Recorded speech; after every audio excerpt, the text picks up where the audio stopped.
नमस्कार मित्रांनो, गावरान कोंबडी असं काही अस्तित्वातच नाही आहे. बेसिकली रेड जंगल फॉल म्हणून थायलंड, आत्ताचे जे थायलंड आहे तिकडे 8,000 वर्षापूर्वी एक लाल तुऱ्याचा आणि आत्ताचा गावरान कोंबडा म्हणून टिपिकली म्हणला जातो अशा प्रकारचा दिसणारा एक पक्षी होता,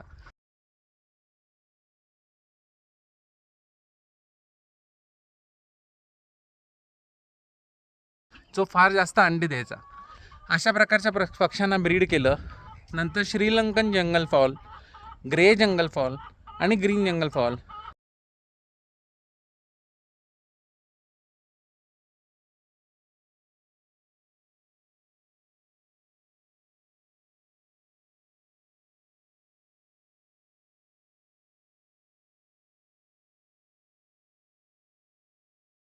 यांच्या सगळ्यांचं मिश्रण होत होत कोंबडी डोमेस्टिकेट झाली. ते थायलंडहून, साऊथ चायनाहून 4,000 वर्षापूर्वी भारतात आली.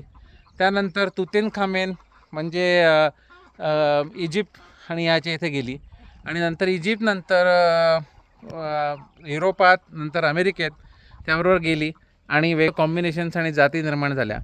या वेगळ्या वेगळ्या जंगल फॉल्स आहेत, यांचं जसं ॲडॉप्टेशन होत गेलं तशा प्रकारच्या कोंबड्या निर्माण होत गेल्या.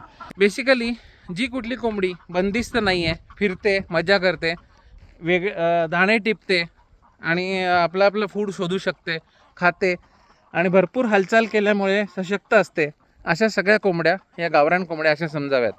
हा बघा, आता याला तुम्ही गावरान म्हणाल का? हा याला गावरान म्हणाल. हा टिपिकल रेड जंगल फॉलचे कॅरेक्टरिस्टिक्सवाला कोंबडा आहे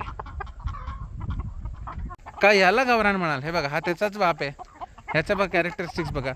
ह्याच्यात रेड जंगल फॉलचे पॉईंट आणि श्रीलंकन जंगल फॉलचे पॉईंट कॅरेक्टरिस्टिक्स आहेत. या कोंबडीमध्ये बघा ग्रीन जंगल फॉलचे कॅरेक्टरिस्टिक्स आहेत. कोंबडीमध्ये बघा ग्रे जंगल फॉलचे कॅरेक्टरिस्टिक्स आहेत. त्याच्यातले जे स्पॉट्स आहेत, ठिपके, ते किती ठळकपणे ह्या कोंबडीमध्ये आलेले आहेत.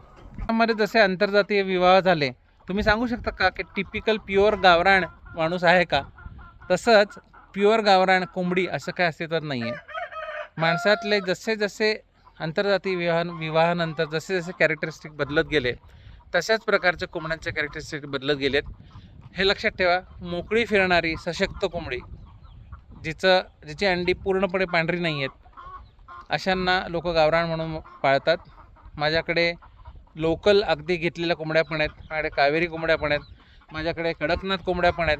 त्यापैकी कडकनाथ ही जात मध्य प्रदेशातली गावरान आहे. असील ही जातसुद्धा गावरानच आहे, पण त्या प्रदेशातली आहे. तर गावरान असा स्पेसिफिक गोष्टीला तुम्ही गावरान म्हणू शकत नाही.